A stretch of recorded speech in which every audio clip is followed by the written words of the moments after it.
the Panthers have tried so hard to modernize everything, right? They went the 2 straight first-round draft pick wide receivers, the number 1 overall draft pick quarterback, the wonderkin young offensive mind. But no matter what happens, the Panthers will always come down to, like, if they don't get 30 good offensive rushes a game and play good defense, like that's just what it's in their DNA. They're going to end up together with ground and pound football.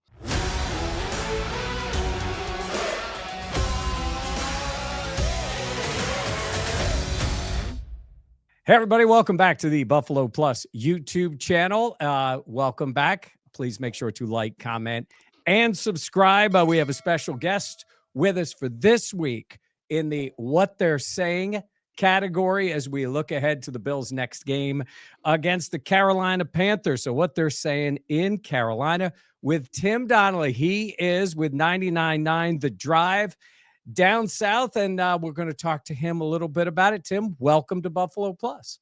Thank you very much. Happy to be here. Big game. Didn't think I'd be saying that at the beginning of the year, so isn't it excited to talk about it.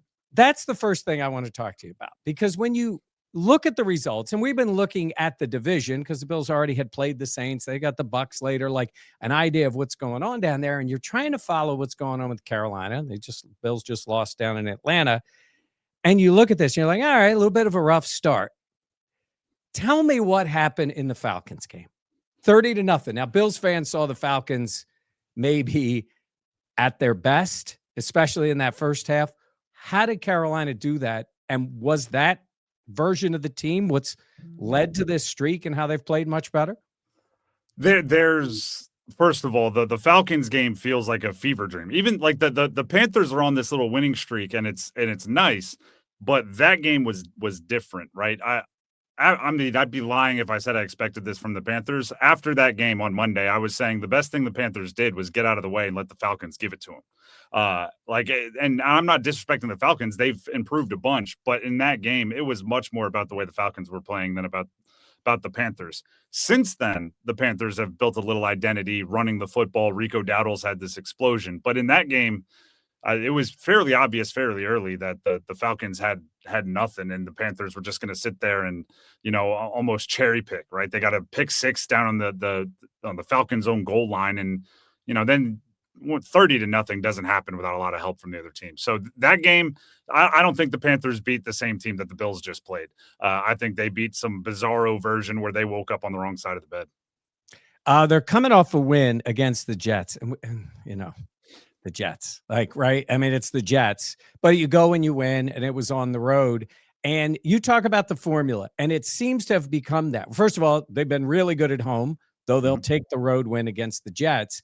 And it is running the football, trying to protect the football, playing a little smarter. Dallas can score. They beat Dallas. Miami's had issues. The Jets have had issues. But where do you think this Panthers team is now as the Bills come off their bye to head down there on Sunday? I've been almost on this like DNA analogy. Like I'm trying. Don't hold this analogy against me, but it's almost like the cliche of a rom-com where two people are like meant to be together, and no matter what one could go live in Africa for a couple of years, the other could live in Europe, and it's like no matter what happens, they're always going to end up together. Like, to me, the Panthers have tried so hard to modernize everything, right? They went the 2 straight first-round draft pick wide receivers, the number 1 overall draft pick quarterback, the wonderkin young offensive mind. But no matter what happens, the Panthers will always come down to, like, if they don't get 30 good offensive rushes a game and play good defense, like that's just what it's in their DNA. They're going to end up together with ground and pound football. And I think the last couple of years they've tried to do other things, and they've just come, like, the one bright spot they've had in the last 5 years is basically 6 wins under Steve Wilkes as an interim coach, when he just said, like, forget the nonsense, Deontay Foreman and Chuba Hubbard, we're just going to run the ball. And now we're years later and they're on a hot streak, and it's forget the nonsense, Rico Dowdle up the middle for 30 carries a game and Chuba Hubbard now that he's healthy. So, against Miami, they gave the ball away 2 early times, but it was very obvious Miami's offense had nothing, right? So they just ran the football, got back to that plan, comeback win. Even against Dallas, right? Rico Dowdle was doing so well on the ground that they didn't have to open it up, right? They won the game, threw for less than 200 yards. It was just hey, we're picking up chunks on the ground, run the football, do what we can defensively. And that's obviously what happened this past weekend, right? With 13-6, like that's as Panthers as it gets. And you just go, the Jets have nothing. So let's run the ball. Let's find a way to end this game quickly. And that's exactly what they did. You've mentioned Rico Dowdle, and he's putting up the numbers. And you've seen what the Bills have done. Stopping the run has been a big issue for this team. I assume you think, based on what you just said, and especially looks like Andy Dalton may be starting because of the injury to Bryce Young, we're going to see a lot of Rico Dowdle on Sunday. You may be hitting on one of my what I think should happen versus what I think will happen. Okay, go ahead. The Panthers and this coaching staff is a loyal bunch, which I think in most aspects of life is like admirable, right? Like the people that have done well for them in the past, they get opportunity after opportunity after opportunity. So I think you'll see a good amount of Chuba Hubbard potential. Like he started this past week, he got more carries than I thought. I thought the difference between him and Rico Dowdle was noticeable. But I think if the Panthers are going to have any chance in this one, there's going to have to be some love you, Chuba. Like you're a great leader. I love that you break the team down before games and, go fight, win. But these touches are going to have to go to Rico Dowdle. I think there's a noticeable difference right now. Maybe he'll slow down if let's see, Miami and Dallas, he got 1993 running back usage. Like it was that kind of, he was Thurman Thomas out there for him, to use example for you guys. Yeah. I don't know if that can continue all season, but I think it should continue as long as it could because, Rico has been noticeably better. So I mentioned the quarterbacks. Now, you were a college quarterback, University of Delaware. When we mentioned the Blue Hens, you played football there. Mm-hmm. We have to mention, and we always say it the way you're supposed to say it, Joe Flacco. How do you watch quarterbacks? Because you played at a high level. You're playing at the University of Delaware. Has been a great program, NFL players. When you watch Bryce Young and you know what Andy Dalton has been in his career, is this a plus or a minus for the Buffalo Bills coming into this game? It's a minus. And I'm a big Andy Dalton fan. I think this team, listen, I've been on the record, so I'm not like telling secrets here. I don't know if Bryce is a guy that's going to be starting in the NFL for 10 years. I would lean towards not based on what we've seen. But he is intelligent enough, like in game awareness, to know, hey, we're playing the Jets. Their offense can't do anything. If I don't turn the ball over, we're good. And I'm not saying Andy isn't that. It's just Andy's been out of the game for a while, right? It takes a certain amount of reps to get to the point where you're not hunting first downs and hunting touchdowns and settling for punts because it's the right move. Andy has come in and played well for them. I think he's a really, really good backup quarterback in the NFL. But there's a difference. And honestly, Bryce Young might be a really, really good backup quarterback in the NFL, but they don't have a starter. If we're being real, it's, you ask me if it's a plus or a minus, it's probably close to a net indifference, right? They're both capable of picking up a fourth down. Neither are capable at this point in Andy's career of throwing for, 320 if you need to. So it's about just making the smart plays, which quarterback always is. You ask me how I watch quarterback. I watch, and I think people got a sense of this with the Manning cast, not saying I'm Peyton or Eli, but I think all quarterbacks kind of operate the same. It's more, you get really mad about like the operation, right? Like if you have to burn a timeout because everybody's not lined up, as a former quarterback, you're going like, come on, guys, know your assignment. Or if they're not calling a timeout at the right time. The short yardage play calling upsets me. We saw Andy Dalton with 2:40 left in the game with a lead on third down, throw an incompletion. And I'm sitting there screaming, take the sack, right? That's 40 seconds off the clock. Get it to the 2-minute warning. Your punter might even, make it up for you. So that's the kind of stuff that I get really, really frustrated about. And I think we saw a little bit of Andy Dalton not being in rhythm with that at the end of the game, where Bryce has been good at end of game situations, even if he's being asked to do almost nothing for the first however many minutes of the game. He's been good in end of game situations. So how much does that fall on the head coach? A good amount. That it's actually funny. And Buffalo, you guys are so spoiled. You have a coach, right? Because McDermott's one of our guys, right? He was a defensive coordinator with the Panthers. He's a Ron Rivera guy. He's been in so many like war room football situations. And Josh Allen now after being the king of skittish eyes, right, for a while there, where you could almost tell, oh no, he's got crazy things running. Now he's Yeah. turnover. Sugar high, Josh, when he Yeah, gets exactly. that way. Yeah. Great way to put it. Now Yeah. he's so like calm and he's avoiding turnovers, and McDermott's been through everything. We have so many conversations about Bryce being new and it's a young mistake. Dave Canales is just as new, right? He was a position coach in Seattle. He was an offensive coordinator for 1 year in Tampa. Then he got a head coaching job. So there's been a learning curve, I would say, in game management as much as anything for Dave Canales. And if it comes down to that, I wouldn't be as confident in him. But I think he's, a smart enough guy, cares enough. Eventually he'll get all that together.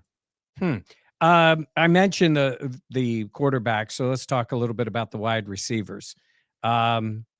Xavier Legette coming off a game, Xavier Legette and Ted McMillan. Tell me about those two, where they are, and especially McMillan, high draft pick, what you've seen out of him this year. Okay, I'm going to talk about them separately because they're light years apart. Xavier Legette's coming off a big game. Andy Dalton had a little bit of chemistry with him, so maybe that's something to watch for this game. He peppered Xavier Legette much more than we've seen in the past. But Legette still is a ball of measurables. He's fast, he's strong, but he's not quite a receiver yet, if that makes any sense. Tedero McMillan is the real deal. He's first of all gigantic. He's 6'4" plus. It's kind of weird to watch him, and I'm trying to I don't even know if there's a great example for it. Some relate him to like a Mike Evans or a Drake London. I think that's just because they're both also tall. Bills don't want to hear about Drake London. He destroyed them on that Monday night. But yes, go ahead. I don't think they actually play the same. I saw somebody online define it as efficiency of steps.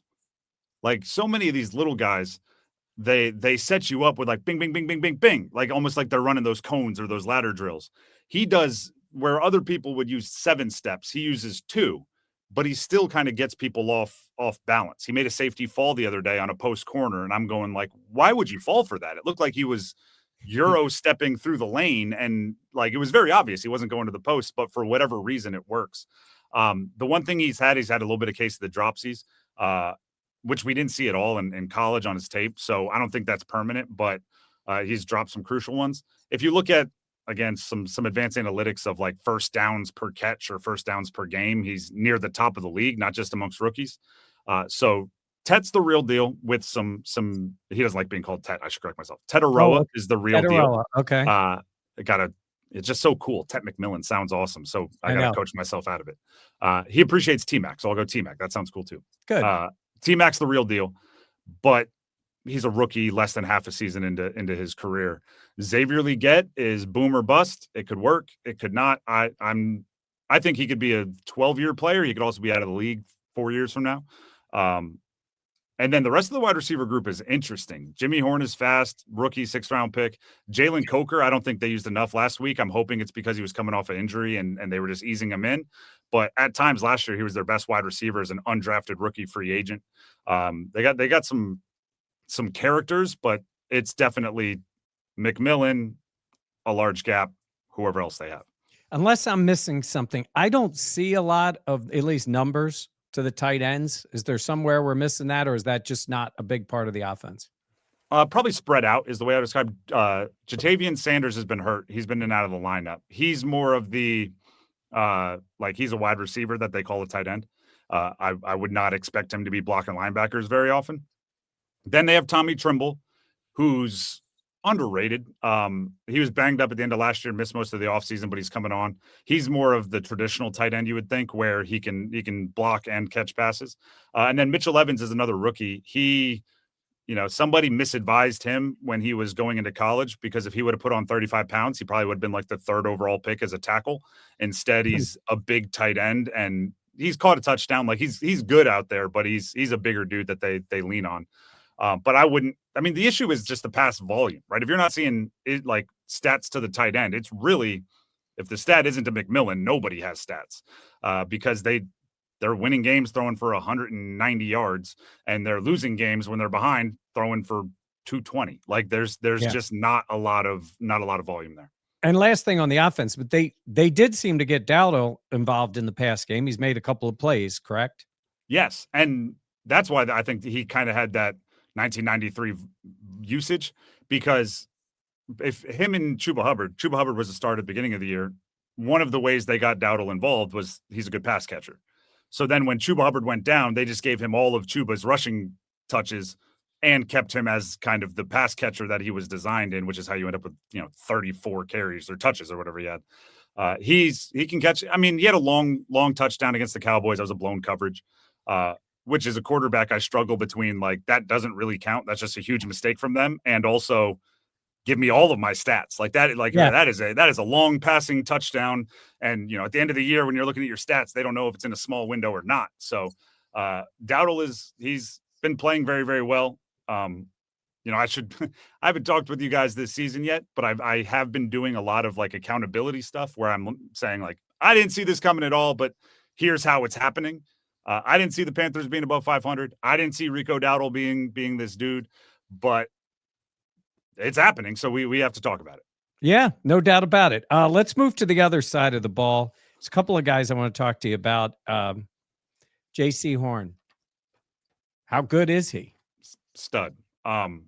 He is, first of all, when he signed his contract this offseason, he was the highest paid defensive back in NFL history. It's since been broken on 2 times. But I always say follow the money and you see the value, right? Coaches think that guy is legit.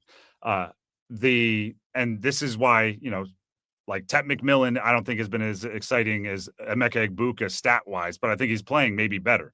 J.C. Horn isn't as exciting as some other corners, but I think a lot of that is situational. They have not been ahead darn near at all the last 3 years. Even the games they've won. If you look at Bryce, this game kind of ruined it.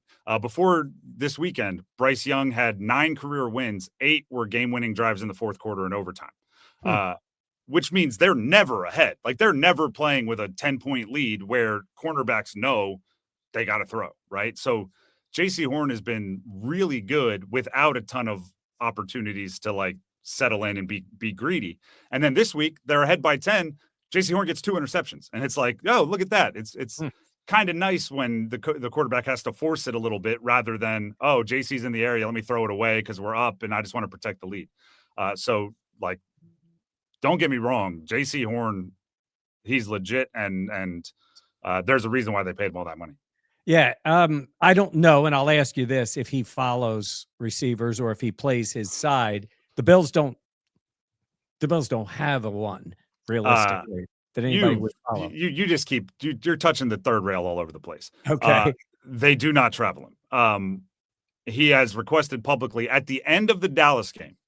George Pickens had 160 some odd yards. And I mean, it was the type of frustration watching the game where George Pickens is catching a 45-yard deep ball and J.C. Horn is chasing Ryan Flournoy on an underneath crosser. And it's, right. I mean, J.C. Horn is jogging because he's like, no one's going to throw it to this guy. Like, what am I doing? The last drive, and this has been like, this is not insider knowledge. They talked about in the post game. He went up to the defensive coordinator, Ejiro Evero, and said, I want George Pickens. Let me follow George Pickens. And then they closed out the game on that drive.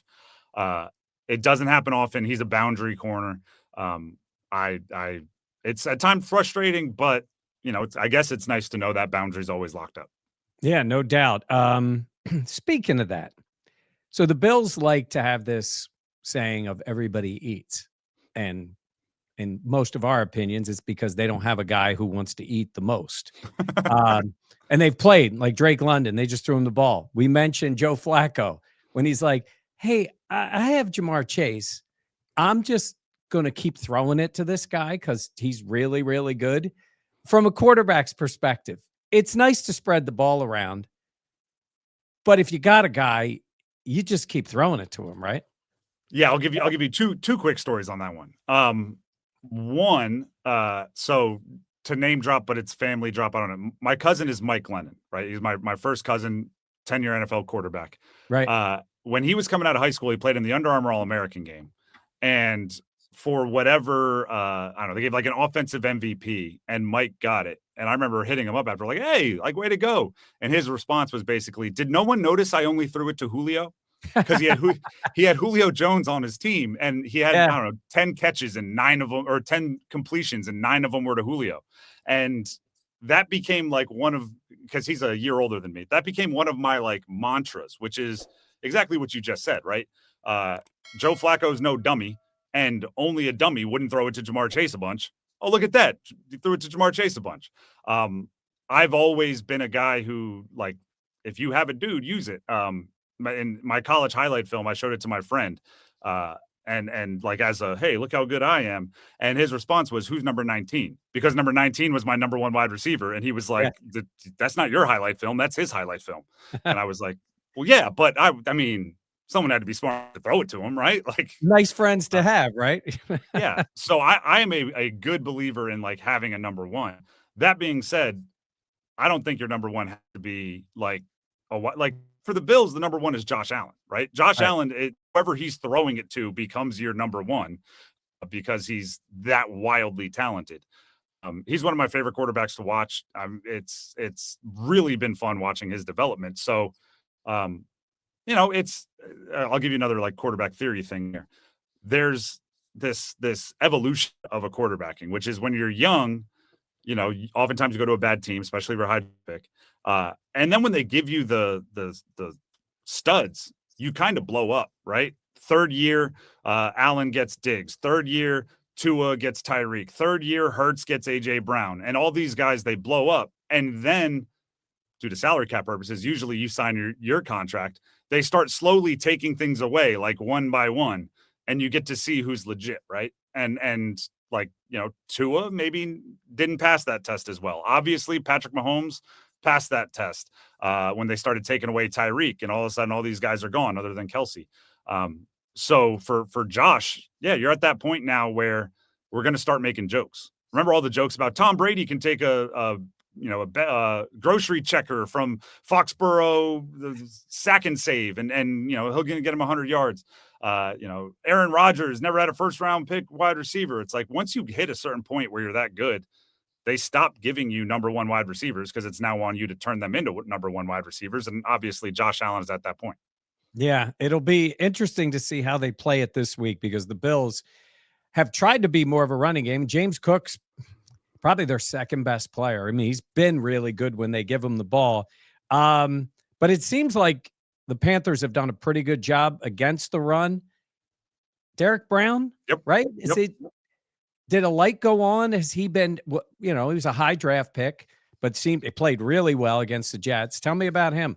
So Derek Brown it's not a light going on. He's always been that dude.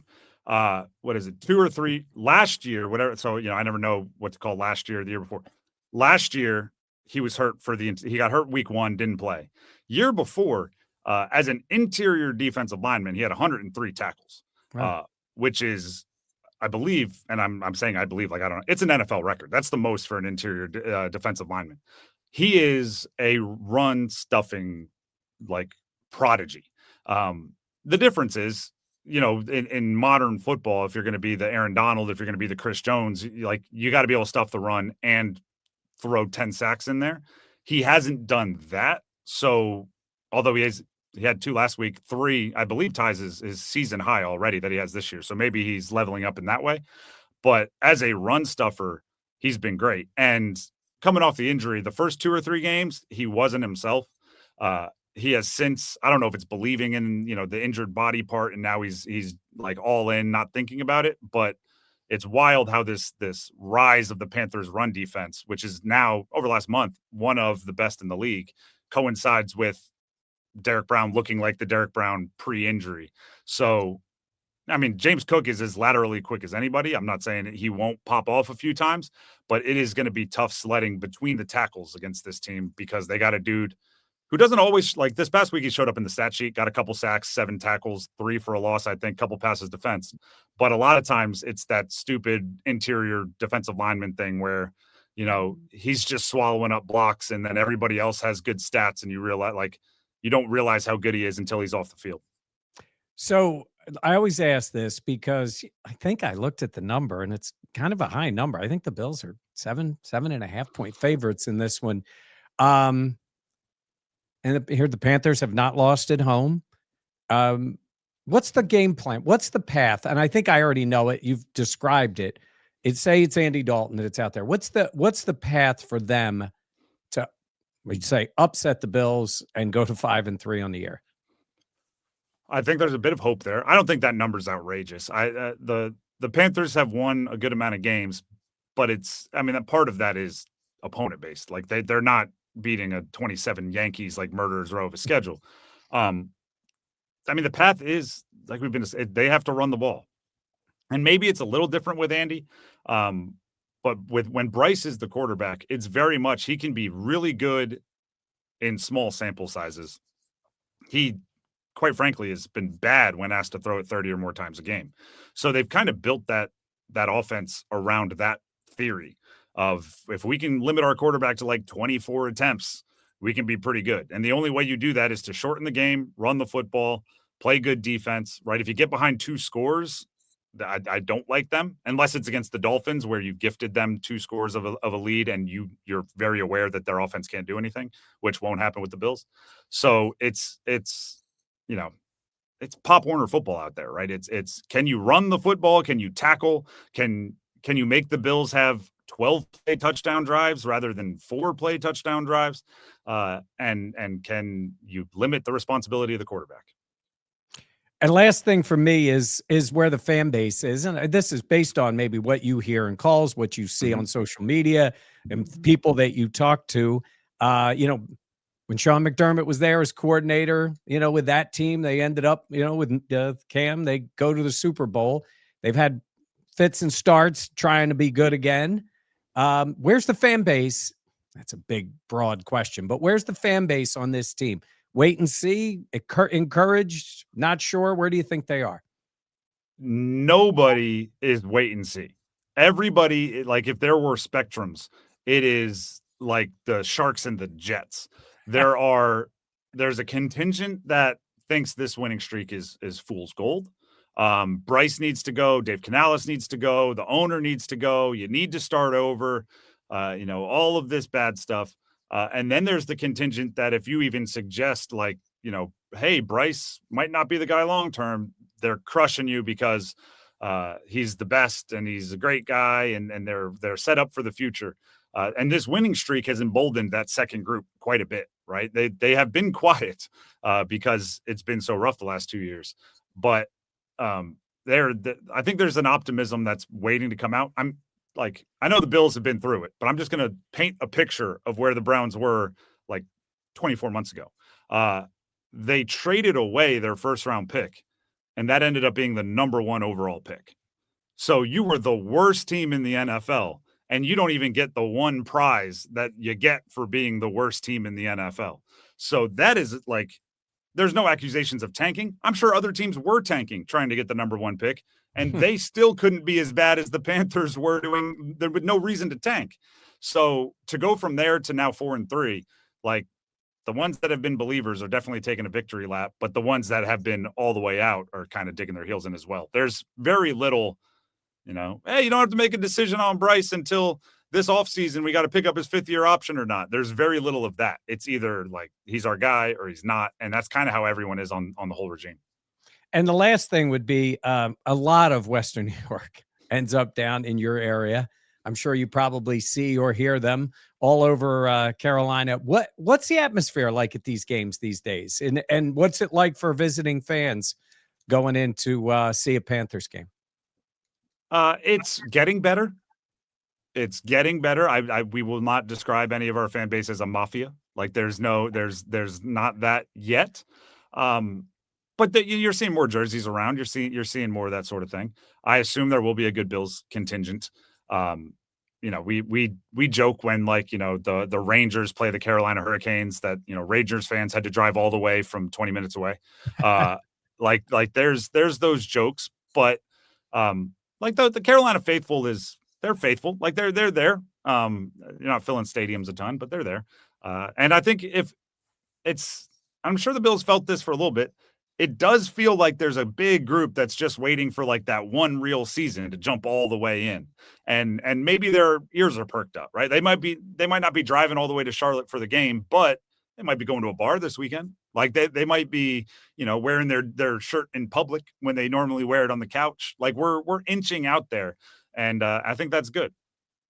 Baby steps, right? That's Yeah. what it'll be to get them there. Well, we're looking forward to it. Tim, I really appreciate it. Let everybody know where they can find you, listen, keep up to date, maybe even hear some about the Hurricanes. The Sabres always have a pretty good rivalry with them. Let everybody know where they can hear you.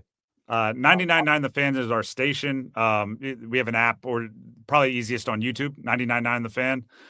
Check us out. We're yeah. I mean, if you're a Sabres fan, we put out a lot of Canes stuff. If you're a Bills fan, enjoy it, but just know doesn't last forever. At least that's what Canes era or Cam era Panther fans would want you to know. There's no doubt about that. All right, Tim, thanks very much. Tim Donnelly, telling us what's going on down in Carolina as the Bills get set to play against the Panthers. That's going to do it for us. Thanks for being with us. As always, please make sure to like, comment, and subscribe, and we will see you the next time here on Buffalo Plus.